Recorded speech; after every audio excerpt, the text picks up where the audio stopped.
जोरदार तालियों के साथ स्वागत कीजिए उत्तर प्रदेश के पूर्व मुख्यमंत्री, समाजवादी पार्टी के मुखिया और मौजूदा वक्त में विपक्षी इंडिया को मजबूती देने का काम लगातार आपकी ओर से किया जा रहा है, कभी अपने बयानों के जरिए, कभी एक्शन के जरिए, तो कभी ताबड़तोड़ सरकार पर वार करके। बहुत स्वागत है अखिलेश यादव जी आपका। बहुत धन्यवाद आपका। G20 का चुनाव कनेक्शन, इस सेशन का नाम हमने ये रखा है।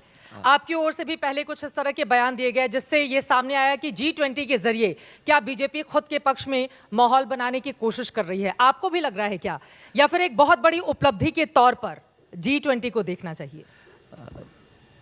मैं सबसे पहले आपका धन्यवाद देता हूं, और धन्यवाद के साथ साथ जो विषय आपने मेरे लिए तय किया है कि G20 इसका इलेक्शन कनेक्शन, क्योंकि बीजेपी को हम सब जानते हैं और बीजेपी के समय समय पे लीडर्स को हम लोगों ने सुना है, वो ये कहते हैं कि हम हमेशा चुनाव के लिए तैयार रहते हैं।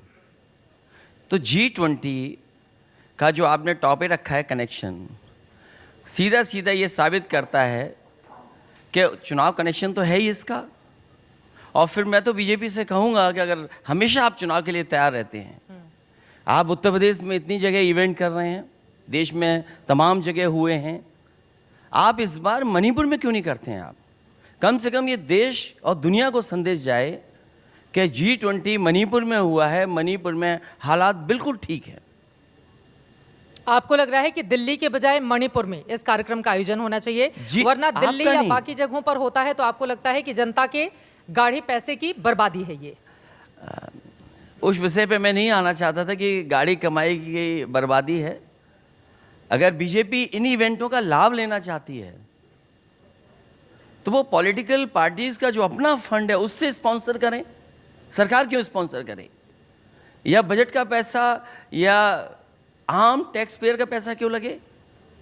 और G20 में इसलिए बोल रहा हूँ मणिपुर में, क्योंकि मणिपुर के बारे में सरकार ये कहती है कि हालात ठीक हैं।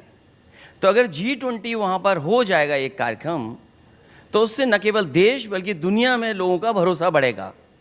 मेरा बस इतना कहने का मतलब। जितने भी इस तरह के कार्यक्रम होते हैं वो देश की राजधानी दिल्ली में कराए जाते हैं। 1982 का एशियाई खेल ले लें, कॉमनवेल्थ गेम्स 2010 में ले लें, इस बार 2023 में इसका आयोजन किया जा रहा है।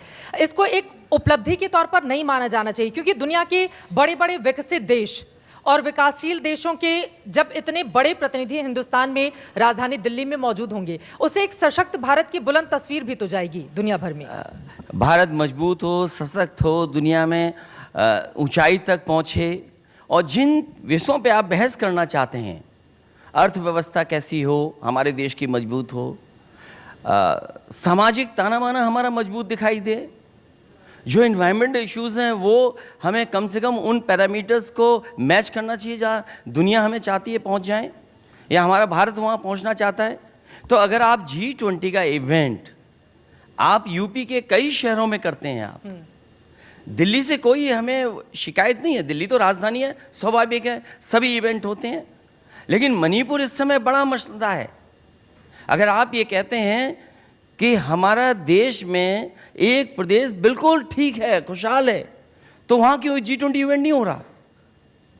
जो तस्वीरें आ रही हैं, आप सशक्त भारत बनाना चाहते हैं, लेकिन जो तस्वीरें वहाँ से आई, जो वीडियो आए वहाँ से, क्या सशक्त भारत इसी को कहेंगे जहाँ पे हमारी बेटियाँ बहनें इस तरह घुमाई जाएं? आप किधर, कौन सा GDP चाहते हैं? आप आंकड़ों वाला GDP चाहते हैं आप, या कौन सी तस्वीर आप दिखाना चाहते हैं? इसलिए मणिपुर में मैं कहूँगा, दिल्ली में तो हो, अच्छी बात है। अगर इतने बड़े राष्ट्र के और देश को विकसित करने के लिए देश डेवलप्ड कंट्रियों में शामिल हो जाए, तो नॉर्थ ईस्ट क्यों छूट जाएगा? नॉर्थ ईस्ट का हिस्सा भी, वहाँ भी इवेंट हो, इससे अच्छा हो। मणिपुर के मुद्दे पर आप लोग अविश्वास प्रस्ताव सरकार के खिलाफ लेकर आए, चर्चा भी हुई सदन में, गृह मंत्री ने पहले, बाद में प्रधानमंत्री ने इस पर विस्तार से अपनी बात रखी। क्या उससे विपक्षी इंडिया आप लोग संतुष्ट नहीं हैं? देखिए, इंडिया एक गठबंधन का हिस्सा है, क्योंकि G20 हो रहा है, और G20 में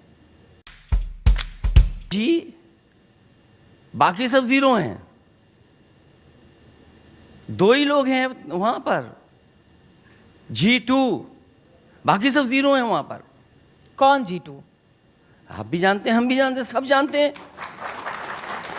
और हम तो यूपी के नेताओं से सुनते हैं ये बातें, इसलिए वहां तो केवल G2 हैं, बाकी तो सब जीरो हैं। और फिर जहां तक G20 हो रहा है, तो कम से कम आपके चैनल को भारतीय जनता पार्टी का पब्लिक इंटरेक्टिव कोई प्रोग्राम हो जिसमें G20 भाजपा का भी हो।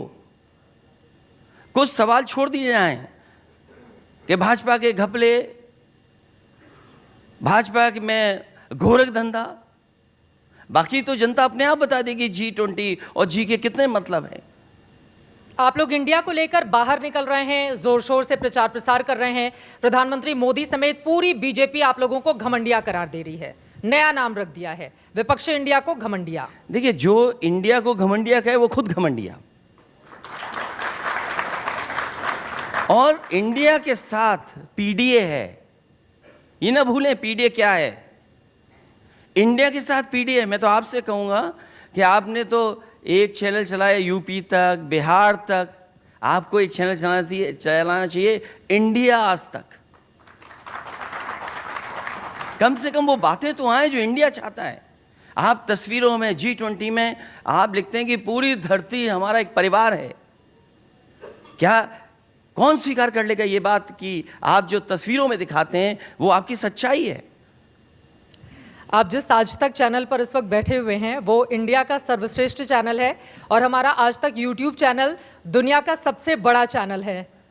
तो आप इस लिहाज से इसको छोड़ सकते हैं कि हम जो भी मुद्दे होते हैं, चाहे आपसे जुड़े हुए, सत्ता पक्ष से जुड़े हुए, वो लोगों तक पहुंचाते हैं। लेकिन एक और सवाल, अब मुझे पता है बार बार आप मणिपुर का जिक्र कर रहे हैं, मणिपुर को लेकर सरकार को घेरिए, लेकिन इंडिया को लेकर प्रधानमंत्री मोदी की ओर से यह कहा गया है कि तुष्टीकरण, परिवारवाद और भ्रष्टाचार, इन 3 मुद्दों ने आप लोगों को एक प्लेटफॉर्म पर लाकर खड़ा कर दिया है। आपने जैसा कहा कि आज तक दुनिया का सबसे बड़ा चैनल है, देश का सबसे बड़ा चैनल है, मैं आपको बधाई देता हूं। मैं उस दिन का भी इंतजार करूंगा कि दुनिया का सबसे सच्चा चैनल बने। सबसे सच्चा और अच्छा ही है। तभी मैं देखता हूं कि यूट्यूबर्स की जो व्यूशिप है वो न जाने कहां पहुंच रही है। ये बात मैं भी नहीं छिपा सकता, ये बात तो आप भी जानते होंगे। सर वही तो आंकड़ा मैं दे रही हूं कि क्योंकि आपको बोलना पड़ा है चैनल के बाद यूट्यूब चैनल, तो केवल एक चीज आपका यूट्यूब नहीं, जनता आज सच स्वीकार कर रही है, अच्छा सुनना चाहती है। तो कई यूट्यूब चैनल शायद बड़े बड़े चैनलों से ज्यादा उनके सब्सक्राइबर्स हैं आज YouTube पर। 55 मिलियन के आसपास भी कोई नहीं है। खैर, हम आज तक पर डिबेट करने के लिए नहीं बैठे हैं। फिर से मैं आपको मुद्दे पर लेकर आती हूँ अखिलेश जी, चूंकि गंभीर विषय है।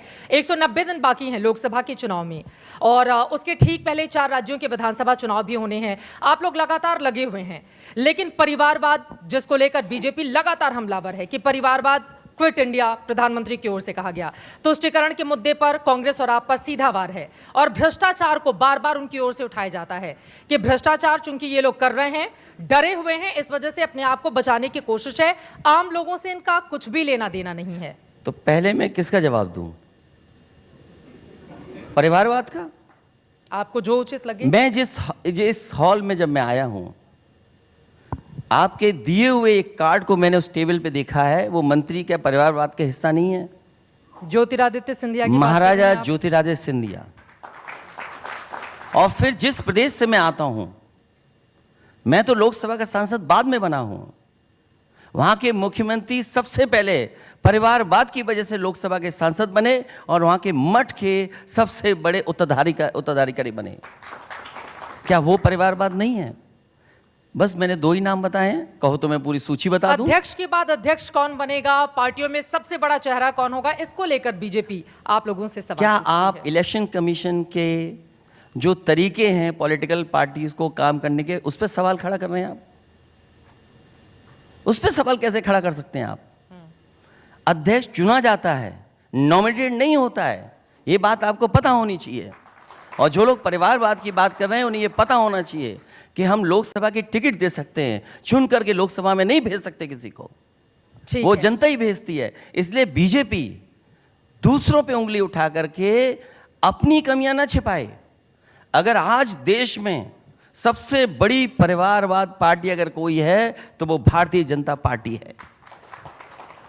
भ्रष्टाचार कितने और गिनूं तुष्टिकरण। में, कितने गिनूं आप में गिन परिवार? लीजिए, हमारे पास बहुत टाइम है।